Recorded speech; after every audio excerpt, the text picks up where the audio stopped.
Vamos abrir primeiramente a palavra de Deus e nós vamos ler Provérbios 3 e vamos ler os versículos 5 e 6, vamos tratar eles no decorrer deste estudo, entre outros, mas é Provérbios 3, versículos 5 e 6, são versículos preciosos da palavra de Deus. Está escrito em Provérbios 3, versículos 5 e 6, confie no Senhor de todo o seu coração e não se apoie em seu próprio entendimento. Reconheça o Senhor em todos os seus caminhos e Ele endireitará as suas veredas. Estamos continuando os assuntos se tivéssemos um mês apenas para viver. O que faríamos? E em todo tempo nós temos que lidar com coisas desagradáveis e até o ponto de acontecer colisões, o que vai ser o nosso tema hoje à noite, colisões. O que pode chocar, né? Quais coisas podem se chocar? Nós vamos ver algumas coisas, mas mesmo se a gente está no caminho com o Senhor, Ele vai deixar coisas acontecer que nos testam e nos provam se realmente estamos confiantes nele. Ele revela, muitas vezes se revela somente no estado da provação, quando a colisão acontece, como está o nosso coração. Ele revela muitas vezes o que ficaria escondido. A aparência engana, mas em momentos de provação, em colisões, quando colisões acontecem, vem à tona se somos pessoas que confiam ou não no Senhor. Fica aqui a dica: confie no Senhor, mas tem que ser de todo o coração. E o dilema dos nossos corações é que nós os dividimos em vez de entregar por inteiro. Se nós entregamos por inteiro nossos corações ao nosso Deus, nós estaremos protegidos de tal maneira no coração enorme, poderoso de Deus, que mesmo que colisões aconteçam, nós estaremos, nós saberemos que estamos seguros e amparados pelo seu coração. Vamos pensar um pouco sobre os choques aí. Bom, tem o choque de valores, né? Não vamos falar sobre todos os tipos de colisão, mas esse é interessante, porque uns avaliam uma coisa à direita, muito valiosa, e os outros à esquerda, né? Tem muitas opiniões. O que tem valor? Infelizmente, esse homem aqui, o Henry David Thoreau, não sei como ele chama, não conheço ele, mas uma coisa eu sei, que ele extraiu e que ele falou da Bíblia. O preço de uma coisa é o quanto de vida se dá em troca. Muito bom, muito bem falado. Porque esse é o valor, né? O que realmente tem valor. Mas se a gente olhar para o mundo, outras coisas valem mais. Por exemplo, a aparência, né? Se a pessoa é aparentemente bom, então as pessoas correm atrás. Se a aparência dele é bom, depois são decepcionados se não houver valores interiores, né? Porque os valores exteriores são os primeiros a deteriorar. Mas o que mais é provação é quando nós temos valores errados, ou onde Deus interfere, felizmente. Quando nós temos conceitos errados de valor, Deus interfere, e é uma graça de Deus quando Deus interfere. Se você é um cristão, Ele vai interferir, porque você é do Senhor. É muito bom isso. Por isso, um cristão que vai para o mundo procurar encher sua vida, ele não vai ficar do jeito como o mundano fica. Ele vai ter sempre um sentimento de vazio muito maior. Isso é bom, muito bom. Não sou do tipo que se alegra quando uma pessoa não vai bem, mas o cristão não vai bem mesmo no mundo. Não pode. E ele vai sentir sede, enquanto o mundano está curtindo, e pelo menos faz de conta que também não está feliz, mas está curtindo muito mais daquilo porque não conhece o valor maior. Nós conhecemos, e Deus põe em choque os cristãos quando eles abandonam, e nós temos que dizer obrigado, Senhor, né? Que nós somos ainda educados por Ti, porque seria ruim se Deus, Ele não nos amaria mesmo se Ele não nos chamasse de volta, mas Ele chama, e Ele faz isso com colisões, quando colidimos, quando tem esse choque de valores, que nós percebemos isso aqui não tem valor. Mas vamos continuar. Tem também a colisão de tempo que nós sentimos. Você talvez também, eu sinto também bastante isso. E quando a gente anda na graça de Deus, não tem essa colisão. Deixe-me explicar, né? Nós temos 24 horas por dia, e as exigências do dia são muitas. Temos que fazer muita coisa, não é? A gente corre atrás e parece que o tempo esgota-se rapidinho, e olhando para trás nós pensamos, puxa, não fiz nem 10% daquilo que eu queria fazer. Isso é frustrante, não é? É muito frustrante. Agora, Deus nos deu 24 horas por dia porque não precisamos de mais. O segredo está nisso, que a gente reconheça qual é a vontade de Deus, e não só como algo estático, mecânico. A vontade de Deus está sempre ligada à formidável pessoa Jesus Cristo, né? Confie no Senhor com todo o teu entendimento e tal. Reconheça o Senhor. Você precisa reconhecê-lo na sua caminhada, onde Ele está, e manter comunhão com Ele. E aí as coisas são colocadas no lugar certo. Assim continua, né? E Ele endireitará as suas veredas. Estamos querendo aplicar essa palavra.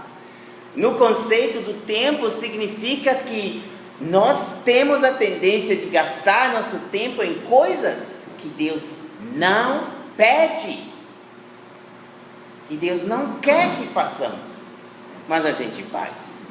Aí o tempo gasto não recuperamos, e ficamos insatisfeitos, e ficamos devendo, e estamos nessa bola de neve da dívida de tempo o tempo todo, né? E graças à graça de Deus, né, é possível escaparmos desse círculo vicioso.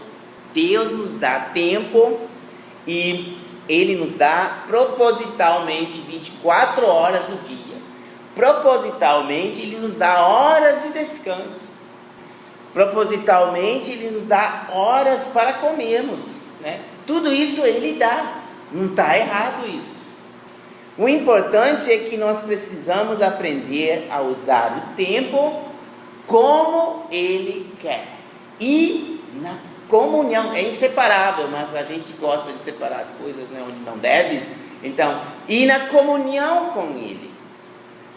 Olha, precisamos aprender a descansar nesse conhecimento que Deus nos deu tempo suficiente para fazer tudo o que Ele deseja que façamos. Temos tempo suficiente. Se descansarmos nesse conhecimento e confiarmos nele em relação àquilo que deve ser realizado a cada dia, nossa luta interior diminuirá à medida que confiarmos mais nos planos divinos. É bom decorar isso, hein? E quando você anda na graça de Deus, você tem plenitude de comunhão com Deus, se expressa na tranquilidade que você tem de lidar com o seu tempo. E você não está estressado se 2 pedidos vêm ao mesmo tempo. Olhando para a história de Jairo, né? É interessante como o Senhor agiu, né? Ele pegou cada coisa após a outra. Então Jesus não tinha pressa. O homem está desesperado, minha filha está morrendo. Aí vem uma outra pessoa no meio. Jesus não fala, para com isso, não me toque, não está na hora. Porque quem definiu no caso de Jesus era quem? O Pai. O Pai. E Jesus deixou o Pai dirigir sua vida. E assim precisamos deixar que Jesus dirija a nossa vida. Então aquela mulher o tocou e ele parou. Ele viu, agora tenho que parar, é a vez dela. E as outras coisas ficaram para trás. Ele não ficou estressado. E passou ainda tanta tranquilidade para o Jairo, que o Jairo não ficou nervoso, né? Mas é porque Jesus demonstrou essa confiança na qual nós todos podemos repousar. Uma fé real, poderosa, que tira sua força do mar imensurável da graça de Deus. Deus tem toda a eternidade à disposição de você e de mim na sua graça. Aproveitemos. Vamos ler um versículo que fala isso também no final. Choque das vontades. Esse que é o mais óbvio, né? Que nós temos um problema com a nossa vontade. O choque acontece porque a gente pensa, eu quero isso, mas Deus quer aquilo. E isso causa em nós uma dificuldade, né? O nosso casal aqui do livro, eles usam a figura do carro. Quem dirige o carro? Você vai decidir qual vontade você escolhe, né? Se você escolher a vontade de Deus, então você deixa que Ele fique no volante da sua vida. Mas saiba uma coisa, se você interferir, Deus vai deixar. Esse que é a maneira como Deus fala conosco, Ele não nos obriga. Se a gente se sentar aí do lado de Cristo e empurrar Ele para fora do carro, Ele deixa acontecer, né? Tem a igreja de Laodiceia, a 7ª igreja, Apocalipse. Ele não estava fora do carro, estava fora da igreja, batendo na porta, fora de uma igreja inteira, né? Todos colocaram Jesus para fora, porque Jesus não impõe a sua vontade, você escolhe, eu escolho. Mas o certo é deixarmos que Ele guie o carro da nossa vida, não só dirija o carro da nossa vida, com todas as consequências que ficam ligadas com isso. Então podemos dirigir o carro empurrados pela vontade de Deus ou abastecidos com nossa própria vontade. Se fizermos isso, o último, nós vamos colidir com Deus e com sua vontade. Isso não é bom. Aqui eles sugerem, é bom, né? Ninguém precisa falar em voz alta, né? Nós podemos falar em nossos pensamentos. Numa escala de 1 a 10, qual nota você daria para si? Seguir a vontade de Deus. Onde você se encontra hoje? Em qual nota? Em quais áreas da vida você vê maior discrepância entre sua vontade e a vontade de Deus? Então, nos seus relacionamentos, que nota você daria? De 1 a 10. Olha, eles falam, nas suas finanças, qual nota você daria? De 1 a 10. Pense. No seu crescimento espiritual, qual nota você daria? De 1 a 10. Tem outros assuntos que talvez você lembre e possa acrescentar. E nós vemos que há uma necessidade, espero que a gente enxergue que temos uma necessidade de sempre de novo corrigir nossa trajetória, porque há colisões que precisam ser evitadas. Realmente, todas precisam ser evitadas, né, na realidade.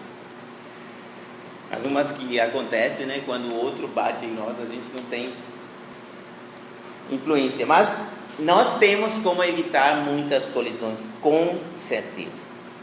Então Deus nos deu uma vontade para escolher. Mas antes de irmos para isso, eu escolhi um versículo que não está no livro, mas que eu acho que combina muito bem, porque são assuntos que a palavra de Deus fala, a gente precisa falar sobre eles. E está localizado em Gênesis capítulo 32, vamos ler os versículos 22 em diante. Eu pensei numa outra referência, mas escolhi essa, porque senão ficaria demais. Mas são referências muito interessantes e nós não esperamos que Deus haja assim, né? E eu tinha um exemplo negativo com Moisés, né? Ele quase morre, choque com Deus, né? Interessante, né? Mas esse vou deixar, mas para acordar a sua curiosidade. Quase que, a Bíblia diz quase que Deus mata Moisés, podem procurar aí. É meio forte, né? Deus quer me matar, que é isso? Então, podemos ficar tranquilos que estamos num ponto de vista diferente. Hoje nós temos a graça, temos a cruz, Jesus está no meio. A gente sabe que Deus não quer nos matar, porque a ira de Deus que estava em cima de nós não está mais. Jesus morreu por nós. Mas Deus sim quis matar. Deus quer matar toda a injustiça. E então temos que enfrentar isso. Mas felizmente nós podemos enfrentar com o Evangelho, né? Todos pecaram, todos merecem a morte, mas Jesus morreu por nós. O salário do pecado é a morte, mas o dom gratuito de Deus, a vida eterna. Agora vamos para Gênesis 32, versículos 22 a 32. Lemos aqui: naquela noite Jacó levantou-se, tomou suas 2 mulheres, suas 2 servas e seus 11 filhos para atravessar o lugar de passagem do Jaboque. Depois de havê-los feito atravessar o ribeiro, fez passar também tudo o que possuía. E Jacó ficou sozinho. Então veio um homem que se pôs a lutar com ele até o amanhecer. Quando o homem viu que não poderia dominá-lo, tocou na articulação da coxa de Jacó, de forma que lhe deslocou a coxa enquanto lutavam. Então o homem disse: deixe-me ir, pois o dia já desponta. Mas Jacó lhe respondeu: não te deixarei ir, a não ser que me abençoes.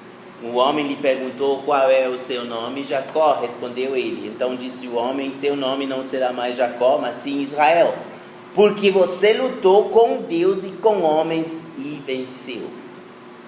Prosseguiu Jacó: peço-te que digas o teu nome. Mas ele respondeu: por que pergunta o meu nome? E o abençoou ali. Jacó chamou aquele lugar Peniel, pois disse-lhe a Deus face a face, e todavia minha vida foi poupada. Ao nascer do sol, atravessou Peniel, mancando por causa da coxa. Por isso até o dia de hoje os israelitas não comem o músculo ligado à articulação do quadril, porque nesse músculo Jacó foi ferido. Até aqui bastante texto, mas o importante aqui é que vemos que Jacó encontra Deus na figura de um anjo, né? Mas nós reconhecemos aqui Jesus Cristo, e o próprio anjo não diz o seu nome porque é maravilhoso demais, como aconteceu também com o pai de Sansão e a mãe. E nós vemos no Antigo Testamento Cristo aparecendo sempre de novo. E aqui Jacó, como resultado, diz: eu vi Deus face a face, mas não morri, estou vivo. Mas ele foi muito abençoado. Mas nós vemos que Jacó era uma pessoa extremamente forte na sua própria vontade. Ele errou bastante. Ele é um exemplo de uma pessoa que errou bastante, mas na trajetória da vida dele, Deus o acompanhou e puxou o seu coração para si. A educação de Deus é maravilhosa, e não acontece de noite para o dia. Não acontece assim, é tudo um percurso de ensinamento. E assim foi com Jacó. Jacó, ele estava com sua teimosia sempre de novo desafiando a Deus para lutar contra ele. Mas Deus quer lutar contra nós? Não, né? Mas aí, quando ele atravessou, ou estava pronto para atravessar aquele rio no Jaboque, vem o anjo do Senhor e começa a lutar com ele. E essa figura é sensacional. Será que Jacó era um bom soldado? Que ele estava tão bom nessa luta? Com certeza não. Com um anjo, e se fosse o menorzinho, né? Nós sempre vamos perder, mas não aconteceu que Jacó perdeu, porque Deus quer que nós ganhemos. Então, lembre-se disso. Se sua vontade choca com a vontade de Deus, lembre-se, Deus quer que você ganhe, mas que você não ganhe sua teimosia, mas que ganhe o melhor.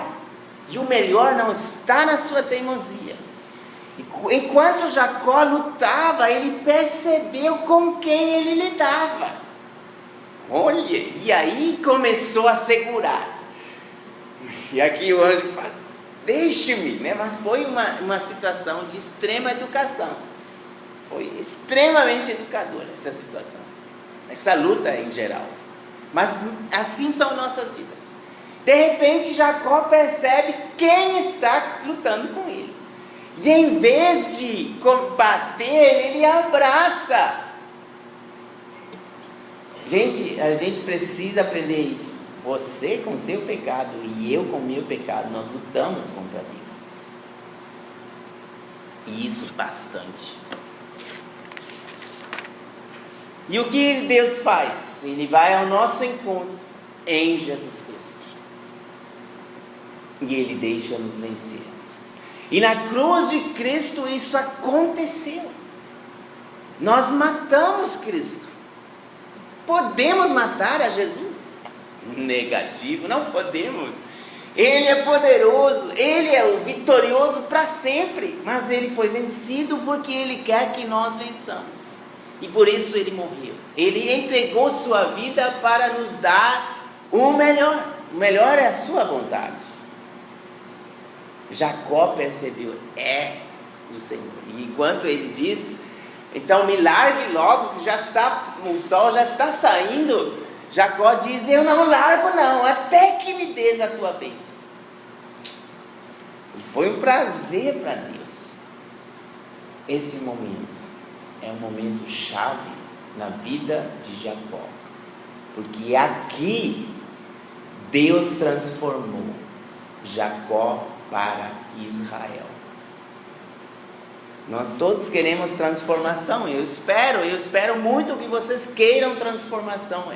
Vem quando você tem comunhão íntima com Jesus Cristo. Aí Ele transforma você e faz de você um cara que luta errado, que luta com o poder do pecado, uma pessoa diferente, uma pessoa que luta para Deus. Israel significa, né, lutador de Deus. Começou aqui. Tem uma referência em Oséias onde vemos que Jacó implorou bastante. E nessa referência você pode até ver como ele se humilhou, né? E então Jacó aqui não estava na soberba, não estava. Ele se humilhou, porque Deus resiste aos soberbos e dá graça aos humildes. Não pode ser entendido errado, por favor, esta referência. Que a gente possa impor nossa vontade a Deus. Assim, a interpretação seria errada, enganosa. Não caiamos nessa. Deus fez algo em Jacó. Deus o enfraqueceu, né? Tocou a coxa dele. Ele saiu daquele dia em diante e não parecia soldado. Pelo contrário, parecia aleijado. Era um aleijado. Mas essa é a fraqueza que a graça de Deus usa. Então, nós queremos exatamente isso para nossas vidas. Tá, tem mais para falar, né? Seria uma pregação para si, esse Gênesis, Provérbios 3 a gente leu. Então nós precisamos decidir qual é a vontade de Deus. Nós precisamos escolher o que nós queremos, a vontade de Deus ou a própria, né? Em todos os pontos da vida, relacionamento, finanças, crescimento espiritual e muito mais. Vamos para a outra referência, está em Salmo 37, vamos ler versículos 3 a 5. Salmo 37, versículos 3 a 5. Confie no Senhor e faça o bem, assim você habitará na terra e desfrutará segurança. Deleite-se no Senhor e Ele atenderá aos desejos do seu coração. Entregue o seu caminho ao Senhor, confie nele e Ele agirá. Aqui tem 3 pontos que precisamos resgatar, 3 princípios. O primeiro é confiar, né? Confiar para obedecer. A nossa confiança em Deus se demonstra em nossa obediência, porque é fácil nós falarmos que cremos, que confiamos, mas no momento da obediência nós provaremos se confiamos ou não. O autor do livro aqui, O Mês para Viver, ele dá um exemplo que ele foi dirigir com seu filho. Ele dá o exemplo do volante, né? E quando o filho acabou de receber a carteira, ele estava muito desconfiante, né? no filho. E aí ele quis freá-lo, né? Com palavras só. Você está rápido demais, mas aí ele falou, mas você, pai, você fala também, você anda também desse jeito, igualzinho aí, você estou andando. Ele se lembrou que também era assim que ele andava, então como que ele pede uma coisa do filho que ele não faz? Mas a próxima palavra era, temos que ser exemplos, né? Mas a próxima palavra era, pai, você está controlando demais o que eu faço, para com isso. Você gosta de controlar, pai. E é também algo que nós fazemos. Nós, em vez de curtirmos a viagem com o nosso Senhor, nós sempre, com o nosso entendimento, nós controlamos, nós verificamos. Será que está bom? E gastamos muita energia nesse controlar desconfiado. Mas pior do que isso, às vezes nós entramos e mexemos no volante, nós falamos, Senhor, confio, mas já, né? Deus não tira de nós todo o poder.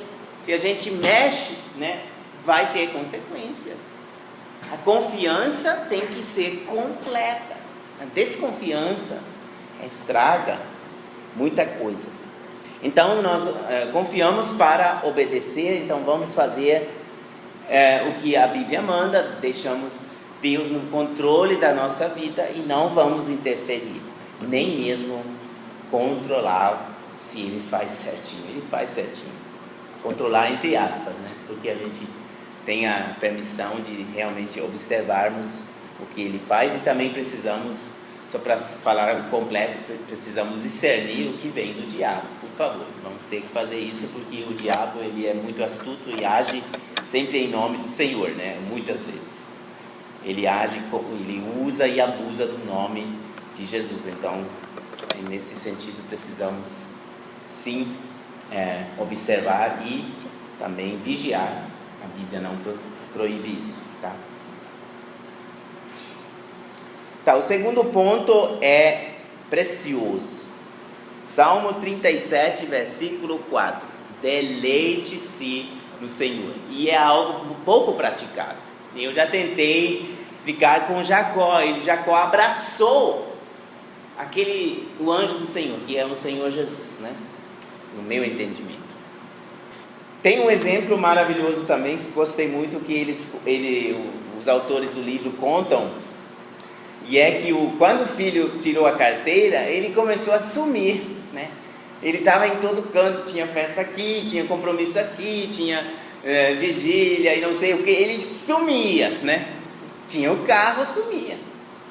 De repente, um domingo à noite, ele estava sentado na janta e o pai já estava desconfiado. O que ele quer de mim? Será que tem um pedido especial? Aí ele perguntou, e aí, o que você está fazendo aqui, meu filho? Aí ele falou, vou citar aqui, eu simplesmente queria ficar em casa com vocês, sinto falta de vocês. Ele parou. Coisa preciosa. Olhe como os pais se sentiram, né? Olhe como Deus se sente quando a gente quer curtir a comunhão com Ele. curta. Deus é maravilhoso. Você pode curti-lo. Ele é o melhor para consolar. Ninguém como Ele para consolar. Ninguém como Ele para dar coragem. Ninguém como Ele para sermos sábios. Ninguém como Ele. Você tem ao seu dispor o maior e melhor mestre de todos os tempos. Ele quer ser seu Senhor. Deleite-se. Esse deleitar no Senhor, Davi conhecia. Mas não fique satisfeito com isso. Vai você fazer isso, que vai transformar a sua vida. Lembra de Jacó? Jacó começou a abraçar o anjo do Senhor, que parecia uma luta, se tornou algo prazeroso. E gente, há uma luta em nós, em todos nós. Há algo de mal dentro de nós, sempre se levantando. A Bíblia chama de carne. Sem essa luta nós não vamos abraçar a Cristo. Nós temos que vencer, ou melhor, entregar à morte nossa carne. E aí nós nos deleitaremos no Senhor. Faça isso. Tá, o terceiro ponto, esqueci de deleitar, apareceu agora, é entregar. Entregue o seu caminho ao Senhor. E esse entregar é confiar, é a última prova da confiança. Você dá tudo. No final, nós gostamos de deixar umas sobras para nós, né? No final é difícil soltar. Sempre difícil. Quando você tem reservas, né? Você ainda não deu tudo. E o que a gente reserva, o que nós temos escondido, né?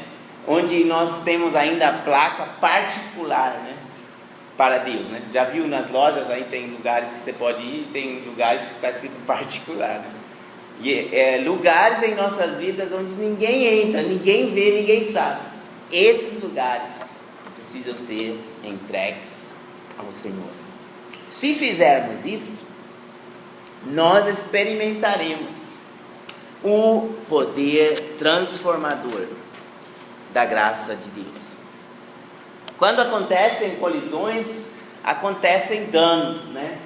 E aí a coisa vai para o seguro faz a reconstrução. A palavra de Deus fala da renovação, que acontece com aqueles que são cristãos todo dia. Deus reconstrói em nossas vidas, mas esse reconstruir é um renovar aquilo que já está presente.